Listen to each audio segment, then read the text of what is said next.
হনুমান চালিসা প্ৰায় 1500 শতিকাৰ কথা মহাকবি তুলসীদাসে ৰচনা কৰিছিল। এই চালিসা তুলসীদাসৰ মতে বিশ্বাস যদিও হনুমানক আপুনি মই ধ্যান কৰিলে মনোকামনা পূৰণ হয় আৰু আপুনি মই এই হনুমান চালিসা পাঠ পঢ়িলে শিৱ ৰামৰ আশীৰ্বাদ লাভ কৰা হয়। নমস্কাৰ প্ৰিয় দৰ্শক, আপোনালোকক সকলোকে আমাৰ চেনেলটোলৈ স্বাগতম জনাইছো। হনুমানৰ কৃপা পাবলৈ বহুত ভক্তই হনুমান চালিসা পাঠ কৰে। যিসকলে হনুমান চালিসা পাঠ কৰে তেওঁলোকৰ শনিদেৱৰ সহায় কৰি ভক্তসকলৰ ওপৰত শনিৰ প্ৰভাৱ হ্ৰাস কৰে। ৰাহুৰ গ্ৰহৰ কৃষ্টিৰ পৰা মুক্তি লাভ এক মহান উপায়। আমি সকলোৱে জীৱনত সফলতা অৰ্জন কৰিবলৈ চেষ্টা কৰোঁ।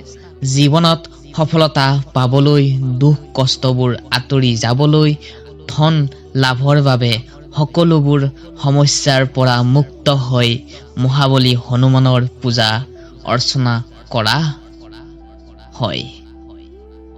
তেনে কৰিলে আমাৰ সকলোবোৰ দুখবোৰ আঁতৰি যায় আৰু আমাৰ মনবোৰ পুৰা পজিটিভ এনাৰ্জি হৈ শক্তিশালী হয়। হনুমান চালিসাৰ এটাৰ জীৱনত পথৰ নিচিনা হয়, যাৰ সৈতে আনুষ্ঠানিক সাৰ্থকতাৰ ভাৱে পোৱা যায়। হনুমান চালিসা পাঠ কৰোঁতে কেতিয়াও আমি আধা-খৰা কৰিব নালাগে, সম্পূৰ্ণকৈ পঢ়িব লাগে। ঠিক তেনেদৰে আপোনালোকে আমাৰ ভিডিঅ'টোত চাবলৈ আহিছে যদি অলপমান সময় দি সম্পূৰ্ণকৈ চোৱাৰ প্ৰয়োজন আছে। আৰু আপোনালোক ভিডিঅ'টো আৰম্ভণি কৰাৰ আগতে আপোনালোকৰ এটা ৰিকুৱেষ্ট, যদি আপোনালোক আমাৰ চেনেলটো নতুনকৈ আহিছে তেনেহ'লে চেনেলটোলৈ অলপ মৰম যাচিব। আপোনাৰ মৰমে আমাক আৰু ধুনীয়া ধুনীয়া কণ্টেণ্ট বনাবলৈ উৎসাহিত কৰিব। তেনেহ'লে আহকচোন আমি ভিডিঅ'টোৰ মাজেৰে গতি কৰোঁ। শ্ৰীৰামে হনুমানজীক কলি যুগৰ শেষলৈ পৃথিৱীতেই থাকিবলৈ আদেশ দিছিল। হনুমানজীক অমৰ আৰু এতিয়াও আমাৰ মাজতে আছে, আপোনাৰ মোৰ মনৰ মাজত। হনুমানজীৰ আশীৰ্বাদেই তুলসীদাসজীৰ শ্ৰীৰামৰ দৰ্শন লাভ হৈছিল। হনুমানজী এজন মহাবীৰ শক্তিশালী হয়।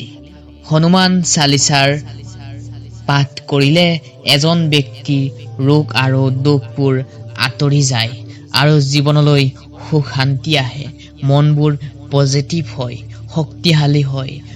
বহুত মানুহে কয় হনুমান চালিসা পঢ়াৰ পিছত তেওঁলোকৰ আত্মবিশ্বাস বাঢ়ি যায়।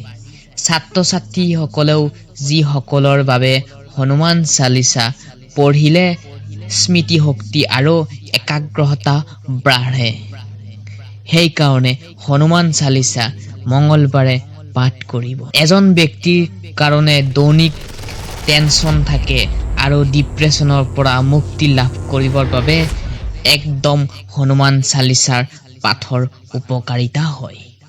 সেয়েহে মনবোৰ পজিটিভ থাকিবৰ কাৰণে আৰু ডিপ্ৰেছনবোৰ আঁতৰি যাবৰ কাৰণে আপুনি মই সকলোৱে হনুমান চালিসা পাঠ কৰাটো অত্যন্ত বাধ্যতামূলক। শাৰীৰিক মানসিক এজন ব্যক্তিৰ ক্ষমতা বঢ়াবলৈ হনুমান চালিসাৰ পাঠ কৰিলে সহায় পায়।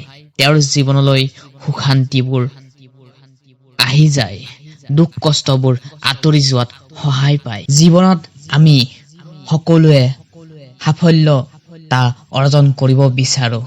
জীৱনত সাফল্য অৰ্জন কৰিবলৈ বিচাৰিছে যদি আপুনি যি অৱস্থাত আছে ঠিক সেই অৱস্থাৰ পৰা আগুৱাই যোৱাৰ কাম আৰম্ভণি কৰি দিব লাগিব।